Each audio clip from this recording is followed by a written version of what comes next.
बात नहीं। Nikita Anjana,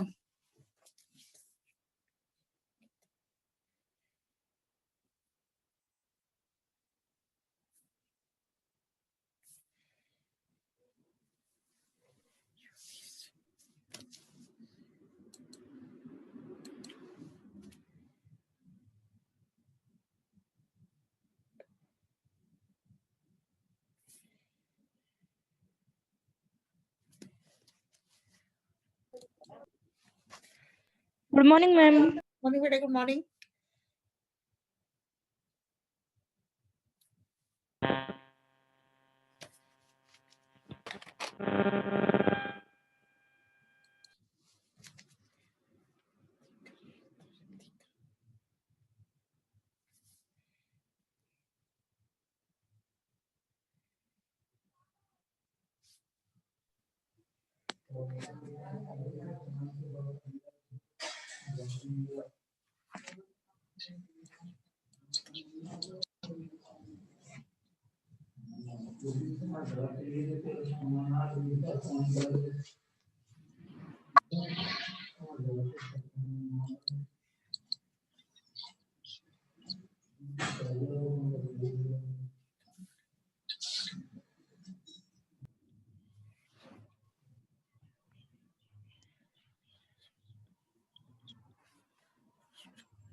good morning ma'am.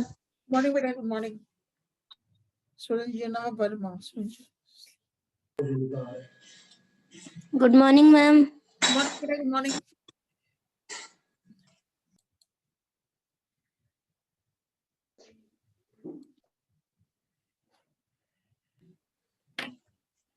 Good morning ma'am. Morning बेटा, गुड मॉर्निंग।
ठीक है बेटा, कल अपन कर रहे थे ना एक्टोकार्पस का, अब क्या कर रहे थे, लैंगिक जनन।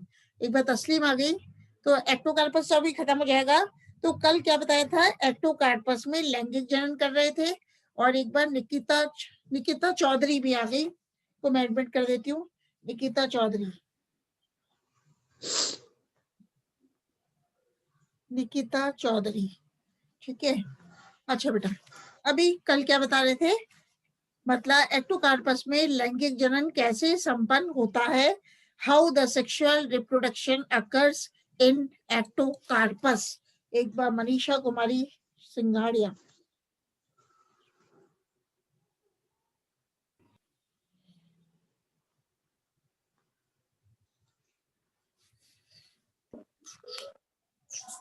ठीक है, तो एक्टोकार्पस में लैंगिक जनन, एक्टोकार्पस की जो जातियां हैं, बेटा डिस्टर्बेंस आ रहा है, एक्टोकार्पस की अधिकांश जातियां विषम जालिक होती है।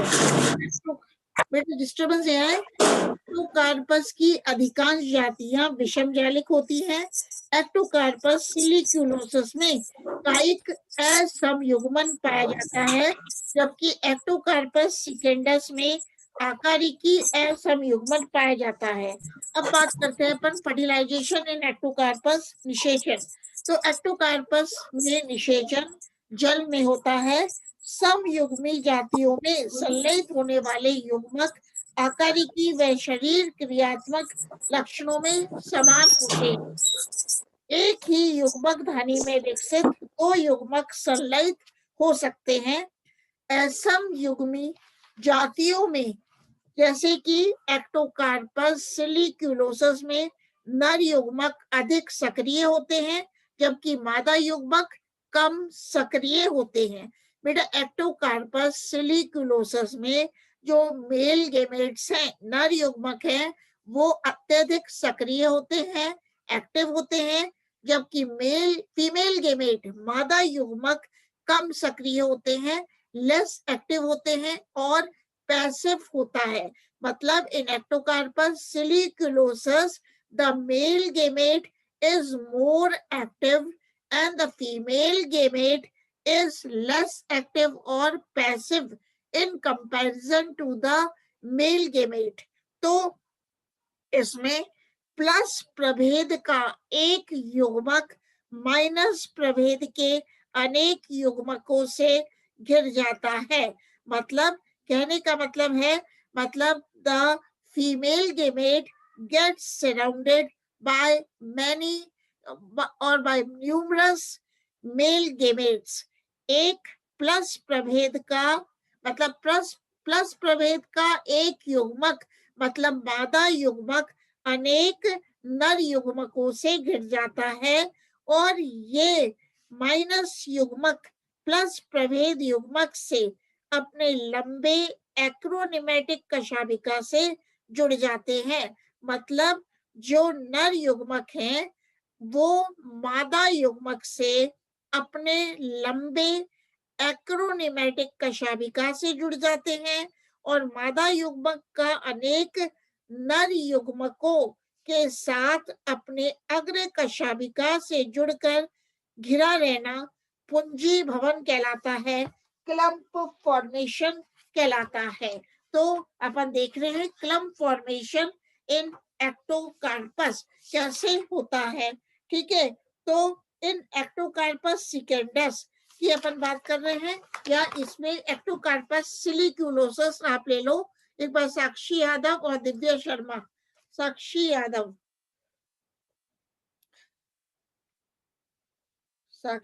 आ गई और दिव्या शर्मा। ठीक है बेटा, अब क्या होता है जब एक मादा युग्मक, ऋषिता कलाल, ऋषिता भी आई है, ऋषिता ये तो लगा ली, हाँ ऋषिता हो गई। ठीक है, जब एक मादा युग्मक अनेक नर युग्मकों से घिर जाता है और अनेक नर युग्मक अपने अग्र कशाभिका से जुड़कर मादा युग्मक को घेर लेते हैं तो इसे पुंजी भवन कहते हैं, क्लम्प फॉर्मेशन कहते हैं। मतलब many of the male gametes get attached with the female gamete by their anterior flagella and this is called as clump formation in ectocarpus। तो किसी एक प्रभेद या नर युग्मक का कशाभिक संकुचित होता है जिससे वह प्लस प्रभेद या मादा युग्मक के समीप आकर जुड़ जाता है तथा संलयित होकर युग्मनस का निर्माण करता है। युग्मन के पश्चात शेष नर युग्मक स्वतंत्र होकर तैरने लगते हैं। लास्ट है जर्मिनेशन ऑफ जाइगोट। तो युग्मनस का अंकुरण निषेचन के तुरंत पश्चात हो जाता है, अर्थात ये कोई विश्राम अवस्था प्रदर्शित नहीं करता। अंकुरण के समय जाइगोट में समसूत्री विभाजन पाया जाता है, अतः उत्पन्न होने वाला पादप द्विगुणित होता है जो आकारिकी में युग्मकोद्भिद पादप के समान होता है। लास्ट है पीढ़ी एकांतरण। एक्टोकार्पस में अल्टरनेशन ऑफ जनरेशन। तो एक्टोकार्पस सिलिक्यूलोसस के जीवन चक्र में दो समान सुकायों का एकांतरण पाया जाता है, इसलिए इसे आइसोमॉर्फिक अल्टरनेशन ऑफ जनरेशन, सम आकृतिक पीढ़ी एकांतरण भी कहते हैं। इसके द्विगुणित थैलस की एक कोष्ठ की बीजाणुधानियों में अगुणित चल बीजाणुओं का निर्माण होता है जो अंकुरण द्वारा अगुणित थैलस बनाते हैं और अगुणित थैलस पर युग्मक धानियां बनती हैं तथा युग्मकों के निषेचन से द्विगुणित जाइगोट का निर्माण होता है और जाइगोट फिर से द्विगुणित थैलस का निर्माण कर देता है। इस प्रकार जीवन चक्र के द्विगुणित तथा अगुणित पीढ़ियों का एकांतरण होता है और इस प्रकार की पीढ़ी एकांतरण को डिप्लोहैप्लॉन्टिक कहते हैं। मतलब बेटा एक्टोकार्पस सिलिक्यूलोसस में कहने का मतलब है आइसोमॉर्फिक अल्टरनेशन ऑफ जनरेशन पाई जाती है। इसमें क्या होता है, जो डिप्लॉयड थैलस है, डिप्लॉयड थैलस की जो यूनिलोक्यूलर स्पोरेंजिया है उसमें अपन ने देखा था हैप्लॉयड जूस्पोर्स बनते हैं। मतलब haploid zoospores are formed in the unilocular sporangia which are produced on the diploid thallus, and these zoospores they form the haploid thallus. And now this haploid thallus, इस haploid thallus में क्या बनती है, युग्मक धानियां बनती हैं। मतलब गेमेटेंजिया are formed on the haploid thallus तथा युग्मकों के निषेचन से, मतलब गेमेट्स के फर्टिलाइजेशन से डिप्लॉयड जाइगोट का निर्माण होता है। कहने का ये मतलब है, और जाइगोट फिर से द्विगुणित थैलस का निर्माण कर देता है। अब अपन नई एल्गी बिगिन कर रहे हैं, इसका नाम है कारम। क्या नाम है, कारम। आज नई एल्गी बिगिन करते हैं, उसका नाम है कारम। अब कारा के बारे में आपको बताते हैं बेटा। कारा का सिस्टमेटिक पोजीशन क्या है, वर्गीकृत स्थान। तो फ्रिश के अनुसार कारा नामक शैवाल को कौन से डिवीजन में रखा गया है, तो डिवीजन तो बेटा है थैलोफाइटा। डिवीजन क्या है, थैलोफाइटा। विभाग है थैलोफाइटा। सब डिवीजन उप विभाग है एल्गी, उप विभाग है शैवाल। क्लास क्या है, क्लोरोफाइसी। ऑर्डर क्या है जिसमें कारा को रखा गया, ऑर्डर है कैरेल्स। हाँ बेटा बोलो, कुछ बोलना चाह रहे हो? Yes ma'am. मैम वो जो ये ना आकार की असम युग्मता उसमें किसमें? एक्टोकार्प एक्टोकार्पस में आकारी की असम युग्मता। हाँ है बेटा। हाँ अच्छा हाँ मैम, वो बताओ क्या है, मेरा कनेक्ट नहीं हो पा रहा ना इस वजह से फिर। अच्छा बेटा सुनो, फिर उसके बाद कारा कर देते हैं। एक्टोकार्पस बेटा इसको लास्ट में रिप्लाई कर दूं, नहीं तो अपना बीच में अटक जाएगा, है ना। या पहले मैं बता देती हूँ 5 मिनट में, फिर बाद में पूछना, ठीक है। आपके क्वेश्चन का जवाब है एक्टोकार्पस सिकेंडस में आकारी की असम युग्मता को आप पूछ रहे हो, मॉर्फोलॉजिकल एनाइसोगेमी। ठीक है ना बेटा, ये क्वेश्चन है ना, ठीक है, यही क्वेश्चन है बेटा। ठीक है बेटा, बता रही हूँ मैंने। इसमें क्या होता है जो आपने पूछा, आकारी की असम युग्मता मॉर्फोलॉजिकल एनाइसोगेमी बेटा एक्टोकार्पस सिकेंडस में पाई जाती है। तो इसमें क्या होता है, जो संयोजित होने वाले युग्मक होते हैं आकार में भिन्न होते हैं। मतलब आकार में भिन्न का मतलब है छोटे आमाप के युग्मक, छोटे आकार के युग्मक लघु बीजाणु धानियों में बनते हैं। मतलब जो युग्मक होते हैं जो आपस में संयोजित होते हैं, आपस में फ्यूज होते हैं, ये गेमेट्स दो भिन्न आकार के होते हैं। और छोटे आकार के युग्मक तो बेटा लघु युग्मक धानी में बनते हैं, मतलब माइक्रोगेमेटेरिया में बनते हैं। वे बड़े आकार के युग्मक बेटा गुरु युग्मक धानी में बनते हैं, मेगा गेमेटेरिया में बनते हैं। और दो विभिन्न आकार के युग्मक जब संयोजित होते हैं तो ये जाइगोट का निर्माण करते हैं। और जाइगोट कैसा होता है युग्मनस, ये द्विगुणित होता है। बताओ आया समझ में या नहीं आया बेटा? यस मैम, अब आ गया। आगे ना बेटा मैं वापस बता देती हूँ। तो आप कैसे याद हाँ। करोगे आकारी की असम युग्मता को, कि मतलब ये एक्टोकार्पस सिकेंडस में पाया जाता है, ये तो याद रखोगे। और इसका मतलब क्या है, दो युग्मक जो आपस में संयोजित होते हैं, मतलब फ्यूज होते हैं, वो आकार में भिन्न होते हैं, ठीक है। और छोटे आकार के युग्मक को क्या कहते हैं बेटा, छोटे आकार का युग्मक या छोटे आकार के जो युग्मक है गेमेट्स है, वो लघु बीजाणु धानी में बनते हैं। माइक्रोगेमेटेंजियम में बनते हैं। वे बड़े आकार के युग्मक, मतलब बड़े आकार की युग्मक गुरु युग्मक धानियों में बनते हैं। किससे बनते हैं? गुरु युग्मक धानी में बनते हैं, मेगा गेमेटेंजिया में बनते हैं। ठीक है, अब अपन कारा कर रहे थे तो कारा पे आ जाते हैं। तो फ्रिश के अनुसार कारा की जो वर्गीकृत स्थिति है वो है, डिवीजन है थैलोफाइटा, सब डिवीजन है एल्गी। और कारा को किस क्लास में फ्रिश ने रखा? क्लास है क्लोरोफाइसी। गण है कारेल्स, गण है कैरेल्स कह सकते हो आप। फैमिली है कैरेसी और जीनस है कारा। जीनस किसकी बात करेंगे अपन? कारा की। तो स्मिथ के अनुसार जो कारा नामक शैवाल का वर्गीकृत स्थान है वो है, कारा का डिवीजन क्या है? क्लोरोफाइटा। कौन सी क्लास है स्मिथ के अनुसार कारा की? कैरोफाइसी। ऑर्डर है कैरेल्स, और कुल है, कुल का मतलब फैमिली है कैरेसी, और जीनस है कारा, जीनस है कारा। तो अपन मैम प्राप्ति स्थान के बारे में बात करते हैं। हाँ बोलो बेटा, क्या बोल रहे हो? ये फ्रिश और इसमें दोनों का याद करना है क्या? किसमें किसमें?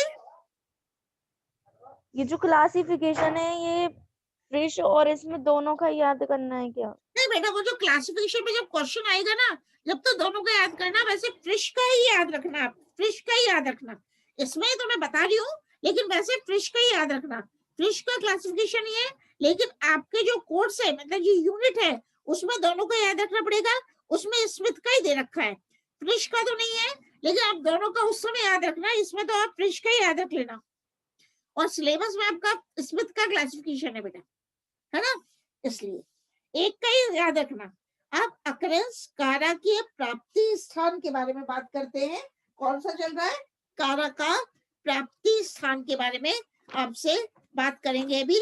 तो कारा की अकरेंस ऑफ कारा के बारे में मैं समझा देती हूँ पहले, ठीक है। इसका एक डायग्राम भी शेयर कर देती हूँ। तो अकरेंस, कारा has about 180 species and most of the species of Kara are freshwater.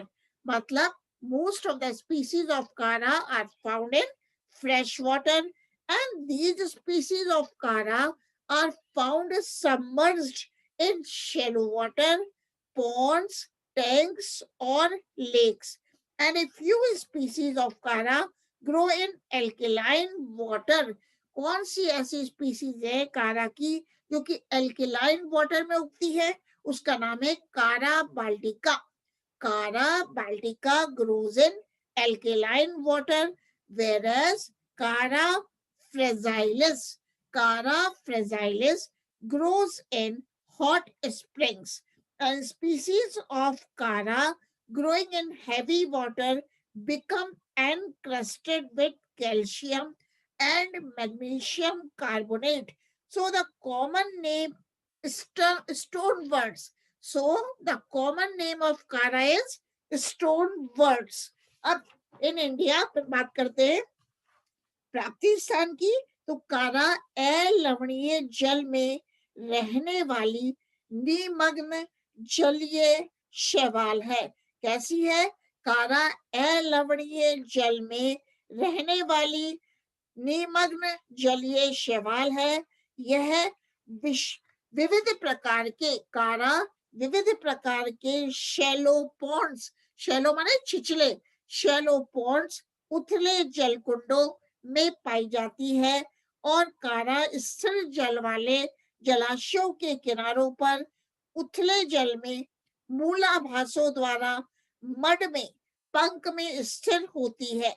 तो दीक्षित के अनुसार कारा हताई एक स्पीसीज है, प्रजाति है। कारा हताई एक स्थलीय जाति है। कारा हताई इज ए टेरेस्ट्रियल स्पीसीज जो अधोस्तर पर मिलता है तथा अधोजलीय शार्दूल मतलब सब एक्वेटिक मीडो का निर्माण करता है। कारा कम ऑक्सीजन युक्त तथा कठोर जल में अधिकता से पाया जाता है। कारा की कुछ जातियां खारे जल में मिलती हैं। क्या याद रखोगे? कारा की कुछ जातियां खारे जल में मिलती हैं, सेलाइन वाटर में मिलती हैं, तो नाम क्या है? Chara baltica. कारा बाल्टिका खारे जल में पाई जाती है। और कारा की कुछ प्रजातियां कारा फ्रेगाइलिस, कारा फ्रेगाइलिस हॉट स्प्रिंग्स मतलब उष्ण स्रोतों में पाई जाती है। क्या बताया? कारा बाल्टिका तो खारे जल में पाई जाती है और कारा फ्रेगाइलिस उष्ण स्रोतों हॉट स्प्रिंग्स में पाई जाती है। मतलब Chara fragilis is found in the hot springs. तो कारा की कुछ जातियां केवल पहाड़ी क्षेत्रों में मिलती हैं, जैसे कि कारा न्यूडा। मतलब Chara nuda is found in the hilly areas. मतलब कारा न्यूडा पहाड़ी क्षेत्रों में पाई जाती है। इसी प्रकार कारा ग्रोविसी, कारा ग्रोवेसी तथा कारा वेलिची, कारा वेलिची केवल मैदानों में मिलती है। मतलब Chara wallichii is found in the plains. तो कठोर जल में उगने वाली जातियों की सतह कैल्शियम कार्बोनेट के निक्षेपण के कारण कठोर हो जाती है। बेटा कारा क्या होती है? कठोर जल में उगती है, तो इनकी जो सतह है, कारा की जातियों की सतह कैल्शियम कार्बोनेट के निक्षेपण डिपोजिशन के कारण कठोर हो जाती है। इसलिए कारा को स्टोन वर्ड के नाम से भी जाना जाता है। तो कारा का कॉमन नेम क्या है? Stone word. तो कारा की 180 से अधिक जातियां ज्ञात हैं और इंडिया में, भारतवर्ष में कारा की लगभग 27 जातियां पाई जाती हैं। In India, about 27 species of kara are found, and some of the main species of kara are kara gelenica, kara gelenica, kara gymnopetis। तो कुछ प्रमुख जातियां कारा की कौन सी हैं? कारा जीलेनिका, कारा जिम्नोपिटिस, कारा ब्राउनी, कारा ब्राउनी व कारा ग्रेसिलिस, कारा ग्रेसिलिस। अब बात करेंगे पादप संरचना की। इससे पहले एक स्लाइड मैं शेयर करती हूँ आप लोगों के साथ। हाँ बेटा, इसको देखना, ये दिख रहा है आपको। कारा का क्या दिख रही है? पादप संरचना। ये मैंने दिखाया है कारा की हैबिट और कारा के सेक्स ऑर्गन्स। तो यहाँ पे अपन बात करेंगे कारा की पादप संरचना के बारे में। तो कारा का पादप निमग्न होता है तथा दीर्घकाय मैक्रोस्कोपिक होता है। ये देख रहे हो, कारा का जो प्लांट है वो कैसा है? मैक्रोस्कोपिक है, दीर्घकाय है। ठीक है। कारा की कुछ जातियां 20 से 40 सेंटीमीटर तक लंबी होती है और कुछ बहुवर्षीय जातियों में पादप 80 से 120 सेंटीमीटर तक लंबे होते हैं। तो पादप काय, ये देख लो, मैं एरो घुमा रही हूँ।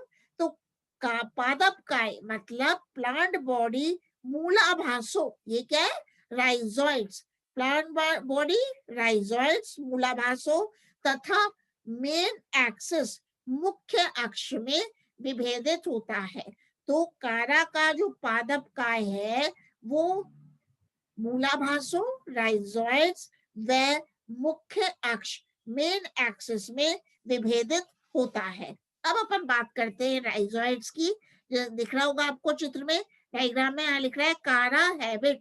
राइजोइड्स माने मूलाभास। तो मूलाभास की सहायता से यह भूमि पर स्थिर रहता है। मूलाभास मतलब राइजोइड्स की सहायता से कारा का थैलस भूमि पर स्थिर रहता है। और ये मूलाभास राइजोइड्स कैसे होते हैं?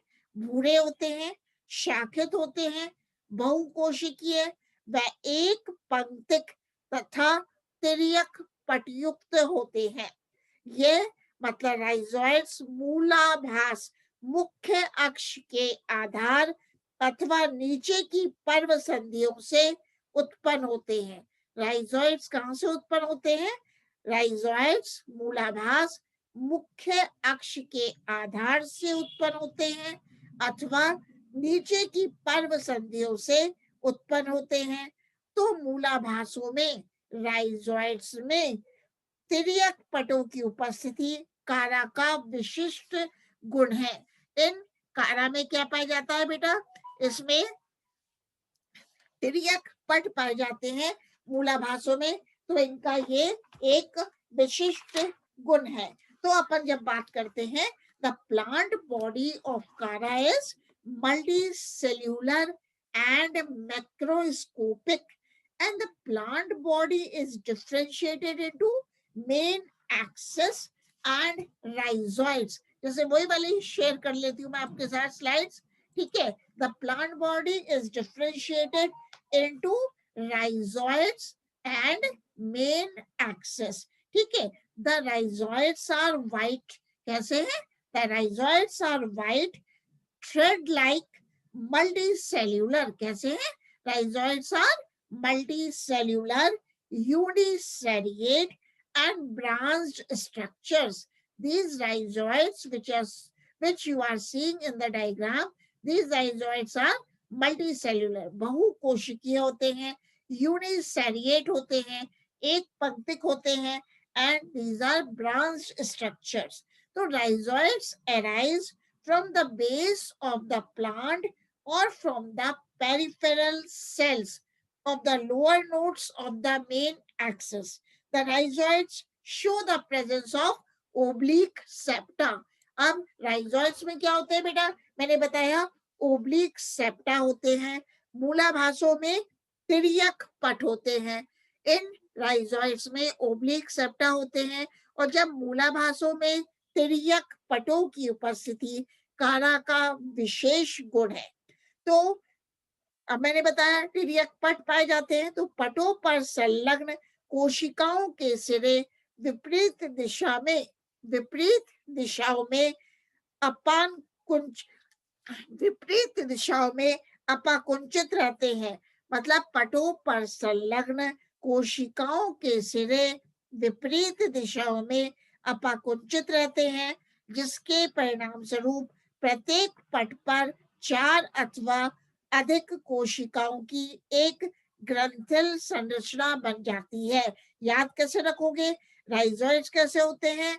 राइजोइड्स में तिर्यक पट पाए जाते हैं और प्रत्येक पट पर 4 अथवा अधिक कोशिकाओं की एक ग्रंथिल संरचना बन जाती है। इसे मूलाभासी पट्टिका कहते हैं, राइजोइडल प्लेट कहते हैं। तो याद रखोगे, the ends of the adjacent cells of the rhizoids are protruded in opposite direction at the septum so as to form a kind of joint. मतलब at the joint, protrusion from the upper cell cuts off a segment which divides to form a quadrant. It is called as rhizoidal plate. मतलब पटों पर क्या पाया जाता है?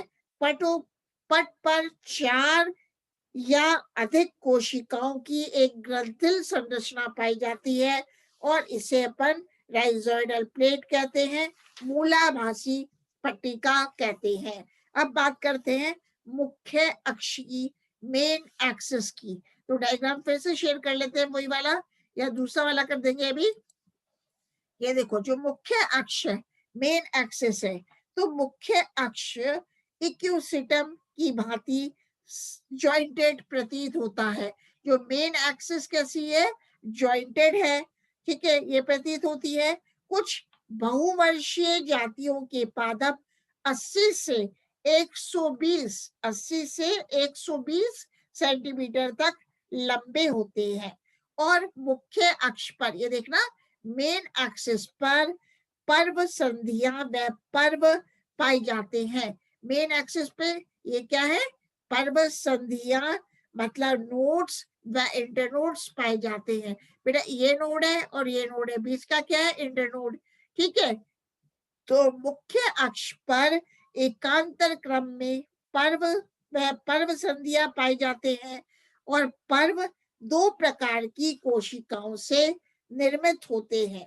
इनके अक्ष में एक लंबी कोशिका होती है, इनके अक्ष में एक लंबी कोशिका होती है जिसे अक्षीय कोशिका कहते हैं, एक्सियल सेल कहते हैं, अथवा पर्व कोशिका कहते हैं, इंटरनोडल सेल कहते हैं। पर्व कोशिका अनेक कॉर्टिकल सेल्स से आच्छादित होती है, मतलब पर्व कोशिका जो है कई कॉर्टिकल सेल से आच्छादित होती है, घिरी हुई होती है, और पर्व का ऊपरी अर्धभाग ऊपरी पर्व संधि की वलकुटीय कोशिकाओं तथा निचला अर्धभाग नीचे की पर्व संधि की वलकुटीय कोशिकाओं से आच्छादित होता है। तो वापस बात करते हैं कि अधिकतर जातियों में वलकुट पाया जाता है तथा इन्हें वलकुटी प्रकार कहते हैं, परंतु कुछ जातियों में वलकुट का अभाव होता है। तो अपन मेन पॉइंट्स ये है बेटा जो याद रखोगे आप, वो ये है कि द मेन एक्सिस इन कारा इज एपिजियल, लॉन्ग एंड ब्रांच्ड। कैसी है? जो मुख्य अक्ष है वो कैसी है? लंबी है, it is long, it is branched, and the main axis is differentiated into nodes and internodes. The main axis is long and the main axis is branched. It is differentiated into nodes and internodes. The internode is made up of two types of cells. Internode is made up of two types of cells. The central part of internode consists of a single elongated cell called the axial cell or internodal cell. क्या बताया मैंने कि internode दो प्रकार की कोशिकाओं से बनी हुई होती है। बीच की एक तो कहते हैं एक्सियल सेल और इंटरनोडल सेल, और axial cell is corticated by a layer of vertically elongated cells of much smaller diameter. These cells are called as the cortical cells. मतलब internode is made up of two types of cells, axial cell, and the axial cell is surrounded by the cortical cells. Main कहने का मतलब ये है, तो the node consists of a central pair of cells surrounded by 6 to 20 peripheral cells. The node consists of a central pair of cells surrounded by 6 to 20 peripheral cells. ठीक है, अब अपन पढ़ेंगे कि नोड का मैंने क्या बताया, जो पर्व संधि है बहुकोशिकीय तथा जटिल होती है। यह समव्यासीय कोशिकाओं के एक समूह से बनी होती है। तो इनमें दो केंद्रीय कोशिकाएं पाई जाती हैं जो 6 से 20 परिधीय कोशिकाओं द्वारा घिरी होती हैं। मतलब पर्व संधि की बात कर रहे हैं हम, तो पर्व संधि का मतलब क्या है बेटा? जो पर्व संधि है वो कैसी है? बहुकोशिकीय है, मल्टीसेलुलर है। और पर्व संधि जिसकी बात हो रही है इसमें दो तो सेंट्रल सेल्स पाई जाती हैं, दो केंद्रीय कोशिकाएं पाई जाती हैं, और दो ये जो केंद्रीय कोशिकाएं हैं वो 6 से 20 पेरिफेरल सेल्स के द्वारा घिरी हुई रहती हैं। तो याद करने की बात क्या है, जो पर्व संधि है बहुकोशिकीय होती है, इसमें दो सेंट्रल सेल्स पाई जाती हैं, केंद्रीय कोशिकाएं पाई जाती हैं, और ये दो केंद्रीय कोशिकाएं 6 से 20 परिधीय कोशिकाओं के द्वारा घिरी रहती है। अब बात करते हैं कि कारा अक्ष की परिधीय कोशिकाओं से मुख्य अक्ष की परिधीय कोशिकाओं से कुछ संरचनाएं उत्पन्न होती हैं, जैसे कि डायग्राम में। ठीक है, जैसे कि डायग्राम में अपन देखते हैं। अभी एक बार शेयर वापस से करती हूँ स्लाइड को। ये देखो बेटा, अब मैंने क्या बताया, ये बस एंड कर रहे हैं अभी। ये वाला देखो मुख्य अक्ष है, इससे कुछ कौन सी कोशिकाएं, ये देखो सीमित वृद्धि की शाखाएं, इनसे मुख्य अक्ष से कौन कौन सी ब्रांचेस निकलती हैं? Shoots of unlimited growth and shoots of limited growth. मतलब शूट्स ऑफ लिमिटेड ग्रोथ मैंने क्या बताया कि सीमित वृद्धि की शाखाएं अक्ष की परिधीय कोशिकाओं से निम्न प्रकार की संरचनाएं उत्पन्न होती है। एक मैं बता रही हूँ, ब्रांचेस ऑफ लिमिटेड ग्रोथ, मतलब सीमित वृद्धि की शाखाएं। एक है बेटा ये वाली दिखाई है, ब्रांचेस ऑफ अनलिमिटेड ग्रोथ, मतलब असीमित वृद्धि की शाखाएं। और एक है स्टिप्यूलोट्स, ये दिखाया है, ठीक है, ये तो कारा के सेक्स ऑर्गन से। एक है बेटा स्टिप्यूलोट्स। तो अपन बात करते हैं सीमित वृद्धि की शाखाएं।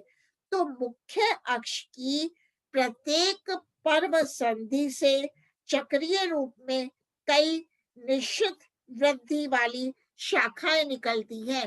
जैसे कि आप देख रहे हो बेटा, शूट्स ऑफ लिमिटेड ग्रोथ।